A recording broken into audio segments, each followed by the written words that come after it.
What's up champions, welcome back to grand CAT. और आज हम देखने वाले हैं 2024 के टॉपर की क्लास 12 इंग्लिश की आंसर शीट। आप लोग अगर 2025 का 11 मार्च का बोर्ड एग्जाम दे रहे हो, आपको ये वीडियो 2 से 3 बार देख लेनी चाहिए और एंड तक देखनी चाहिए, क्योंकि इसमें मैंने पूरी एनालिसिस करी है, a complete analysis of this toppers answer sheet. इसमें बहुत सारे मिथ्स हम ब्रेक करेंगे जो बाकी सारे लोग आपको कहते रहते हैं, अरे भाई देखिए इसके नंबर इसलिए आए हैं क्योंकि इसने परफेक्ट ग्रामर लिखी है, इसकी कोई स्पेलिंग मिस्टेक्स नहीं हैं।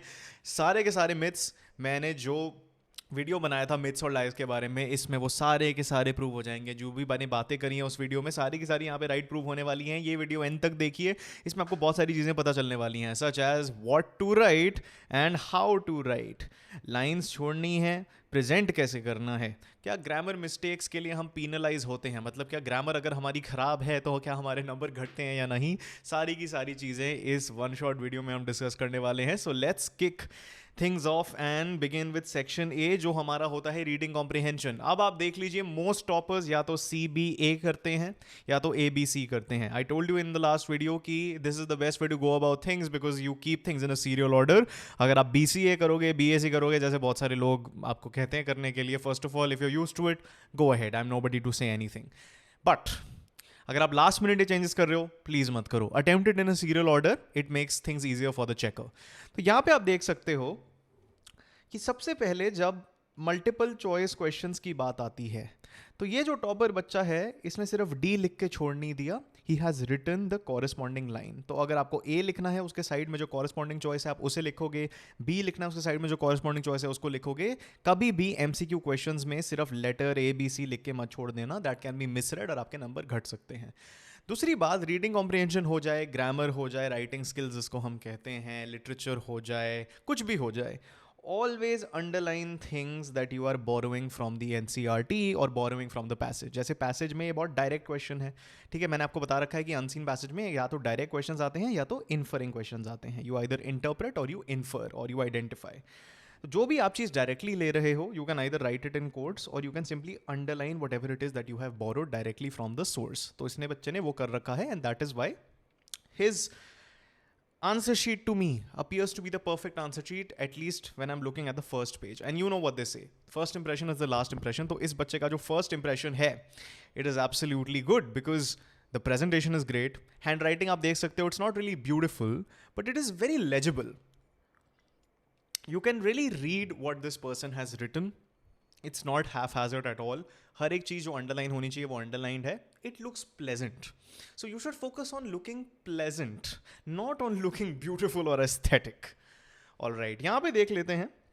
अब कई लोग कहते हैं कि अगर आपने इंग्लिश में ग्रामर मिस्टेक कर ली तो आपके नंबर घटते रहेंगे। मैंने आपको बता रखा है कि ग्रामर के जो मार्क्स हैं वो सिर्फ राइटिंग स्किल्स में होते हैं, और टोटल स्पेलिंग और ग्रामर के 4 मार्क्स हैं आपके क्लास 12 इंग्लिश पेपर में। So there are only 4 marks, उसमें से आधे ग्रामर के हैं। सो अगर आप देखो तो 80 नंबर में से सिर्फ 2 नंबर ग्रामर के हैं। ये टॉपर बच्चा है, इसके 80 ऑन 80 आए हैं, लेकिन यहीं पे एक ग्रामर मिस्टेक मुझे दिख गई सेकंड पेज पे ही। Over humans due to biological phenomenon, यहाँ पे आर्टिकल कहाँ गया? ए एंड द जो आना चाहिए इसके पीछे, वैसे तो ए आना चाहिए, वो कहाँ है? कहीं पे भी नहीं है, it has been completely omitted. So this is a very very basic grammar mistake, बहुत बच्चे ये मेक करते हैं। बट मुझे लगता है फर्स्ट पेज की वजह से इधर अटेंशन नहीं गई, और अगर चली भी जाती तब भी नंबर नहीं कट सकते according to the marking scheme. तो ज़्यादा फ्रेट मत करिए। बट आप देख सकते हो कि इधर भी बहुत ही ज़्यादा लेजिबल है, हर एक सेक्शन या क्वेश्चन के बाद लाइन ड्रॉ कर रखी है। मैं रेकमेंड करूंगा आप यहाँ पे एक और लाइन छोड़ दो, 1 2 के बाद भी एक लाइन छोड़ दो। जितनी लाइन छोड़ सकते हो उतना ईजी होगा to read the question paper. Presentation इसमें अच्छी है, बस थोड़ी और लाइन्स छोड़ सकता था ये बच्चा। अब यहाँ पे भी एक और है, यहाँ पे 3 डॉट्स लगा के इट से शुरू किया है, so it looks like he is quoting something. तो यहाँ पे कोटेशन मार्क्स मिसिंग है, which is again a grammatical error. If this person is not quoting something then it में आई कैपिटलाइज होना चाहिए, वो भी नहीं है। So however you choose to interpret it, यहाँ पे भी ग्रामेटिकल मिस्टेक है। तो आप देख सकते हो कि कैसे ग्रामेटिकल मिस्टेक मेक करके भी इस बच्चे के 80 ऑन 80 आ रहे हैं। तो जिसने भी आपको वो हवा दे रखा है, आप अपने आप को डाउट करते रहते हो कि मेरी ग्रामर ऐसी है, ग्रामर वैसी है, देखो मैंने खुद इंग्लिश ऑनर्स कर रखी है, मैं आपको सच ही बताऊंगा, इतना कुछ इसमें मैटर नहीं करता। इस बच्चे ने हर एक चीज़ सही लिखी है, हर एक चीज़ को अंडरलाइन किया है, तो मेरी नज़र एज अ चेकर, क्योंकि मैंने बहुत सारे सैम्पल पेपर्स को एवेल्यूएट करा है as a part of the pro max course. अब हम सैम्पल पेपर्स नहीं, अब हम आंसर्स इवेल्यूएट करते हैं। By the way, link in the description and pin comment. Writing skills की हम लाइव क्लासेस भी शुरू करने वाले हैं, तो आप जल्दी से जल्दी ज्वाइन कर लीजिए। उधर मैं आपको ये सारे इवेल्यूएशंस भी सिखाऊंगा, so you will become a master at evaluating your own stuff. But यहाँ पे आप देख सकते हो मेरी नज़र कभी भी अंडरलाइंस के बाहर जाएगी ही नहीं। So this works in your favour. The neater your answer sheet, the less attention is drawn to your flaws. Alright, मतलब इमेजिन योर सेल्फ कि आपने बहुत अच्छा अपने आप को ग्रूम कर लिया।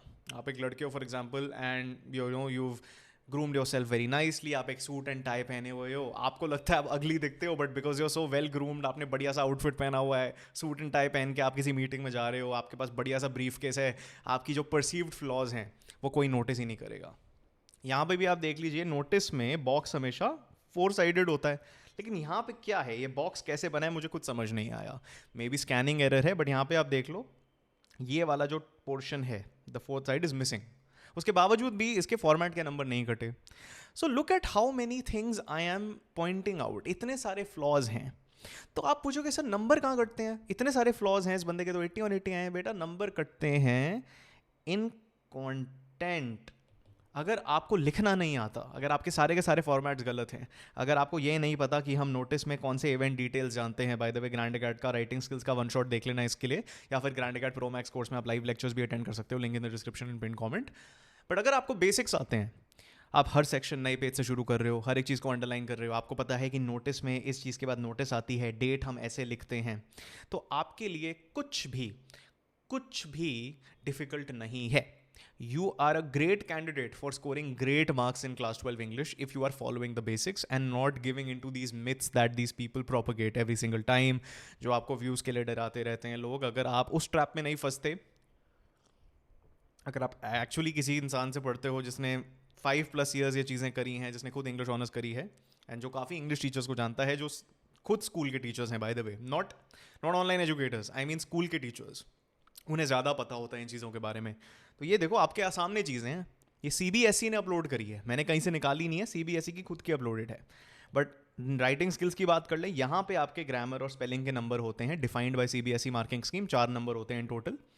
यहाँ पे आप देख सकते हो मैंने कोई भी ग्रामर मिस्टेक नोटिस ही नहीं करी है। बॉक्स इम्परफेक्ट था, इसमें ठीक है। स्कूल ऑडिटोरियम में शायद S कैपिटल होना चाहिए, A कैपिटल होना चाहिए, लेकिन उसके अलावा कुछ भी मुझे एज सच लगा नहीं इसमें एरर। तो ग्रामर और स्पेलिंग आपको देखना है, राइटिंग स्किल्स में टॉप नॉच होना चाहिए। अगर कोई ऐसा वर्ड है जिसका आपको मीनिंग नहीं पता या फिर आपको स्पेलिंग नहीं पता, राइटिंग स्किल्स में बेटा अवॉइड करो, क्योंकि अगर आप ज़्यादा बनने की कोशिश करोगे शशि थरूर, तो आपको नंबर शशि थरूर वाले नहीं मिलने वाले, क्योंकि आप शशि थरूर हो नहीं।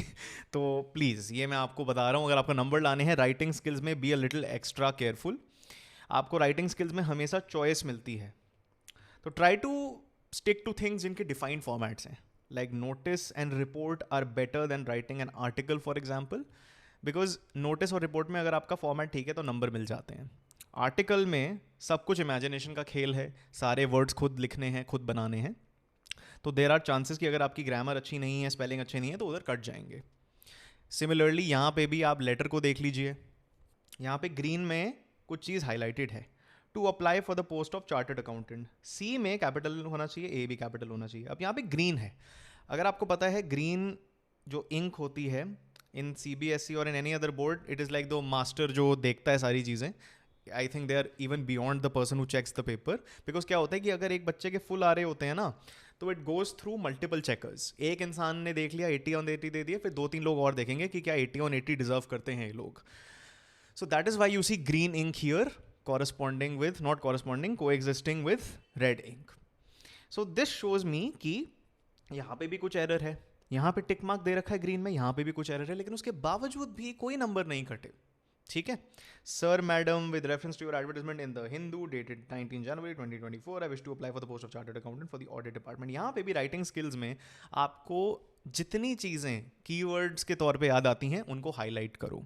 ठीक है, wherever you can try to make sure कि आपकी डेट सही फॉर्मेट है. The best way to follow is to write it like this only. 23rd भी मत लिखो, सिंपली राइट 23 जनवरी 2024. ऐसे ही आपको डेट्स लिखनी चाहिए. ठीक है, सब्जेक्ट आपका हमेशा सैल्यूटेशन से पहले आना चाहिए. फॉर्मेट बिल्कुल सही है, हर चीज़ यहाँ पे हाईलाइटेड है, अंडरलाइंड है, तो मेरी यहाँ पे एज सच नज़र नहीं जा रही. अब बायोडेटा आप कहोगे बॉक्स होनी चाहिए, बिल्कुल होनी चाहिए. यहाँ पे बॉक्स नहीं है, लेकिन यहाँ पे एकेडमिक क्वालिफिकेशंस बॉक्स्ड हैं. तो थोड़ा बेटा एक चीज़ मैं आपको बता दूं, फॉर्मेट्स हर स्कूल में ना अलग होते हैं. आप यूट्यूब पे कुछ और देखोगे, हर एक क्रिएटर के अलग होंगे. मार्किंग स्कीम में तो फॉर्मेट दिखाया ही नहीं जाता. सीबीएसई के खुद के थोड़े मटेरियल्स हैं, उसमें फॉर्मेट आपको मिल जाएगा. हर स्कूल में अलग अलग फॉर्मेट है. मैं रिकमेंड करता हूँ कि अगर आपके स्कूल में आपको फॉर्मेट सिखाया गया आप उसे ही फॉलो करो. अगर आपको स्कूल में मज़ा नहीं आता पढ़ते हुए, तो जो हमने फॉर्मेट आपको सिखाया आप उन्हें यूज़ कर सकते हो. वो हमने कंप्लीटली देख के ही बनाए हैं कि ये सारे के सारे सीबीएसई वेरीफाइड हों. तो फॉर्मेट्स का खेल है बेटा इसमें. अगर आपकी इंग्लिश इतनी अच्छी नहीं है तो बायोडेटा आप रट के जा सकते हो. ठीक है, instead of writing letter to an editor. जिसकी भी इंग्लिश अच्छी है वो लेटर टू एन एडिटर लिखे. इस बंदे की इंग्लिश अच्छी है, I don't know the gender of this fellow, but probably I think they should have written a letter to an editor for that reason.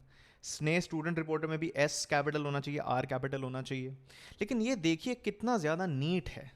Like it's such a pleasure to read. Okay, that alone has got this person a lot of marks. अब बात करते हैं section C, जिसमें answer writing सबसे ज़्यादा important है, which is what I assume you guys are here for.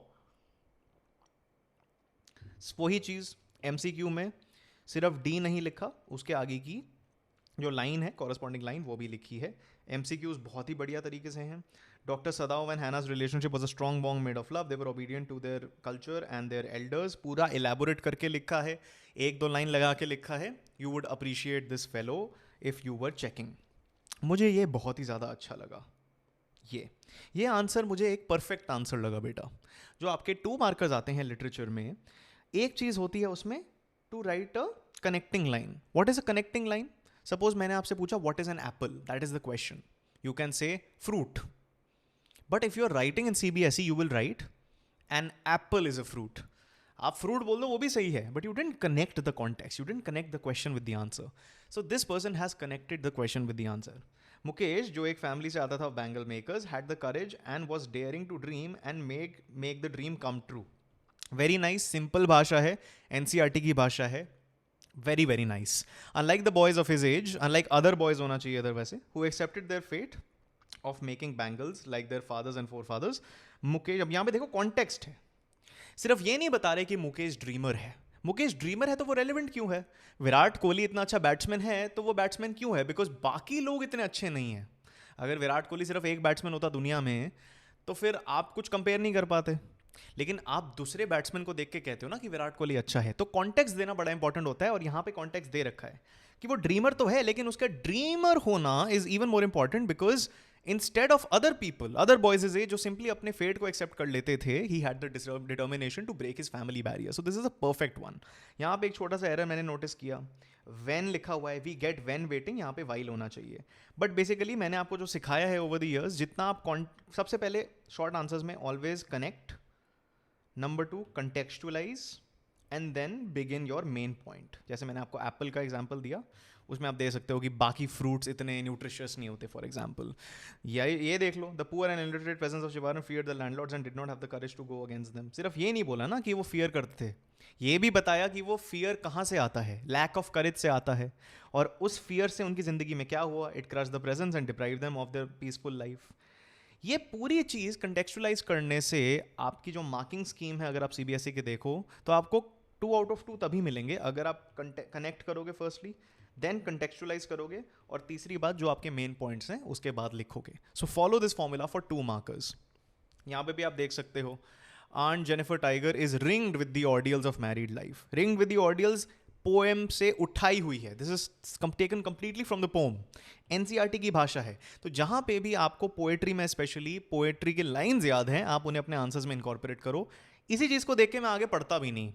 ये symbolising, ये भी एक पोएटिक डिवाइस की यहाँ पे नॉलेज दिखा रहा है. This is a perfect answer. मेरे को पूरे पढ़ने की जरूरत नहीं पड़ी. I am basically training you to think from the eyes of the examiner.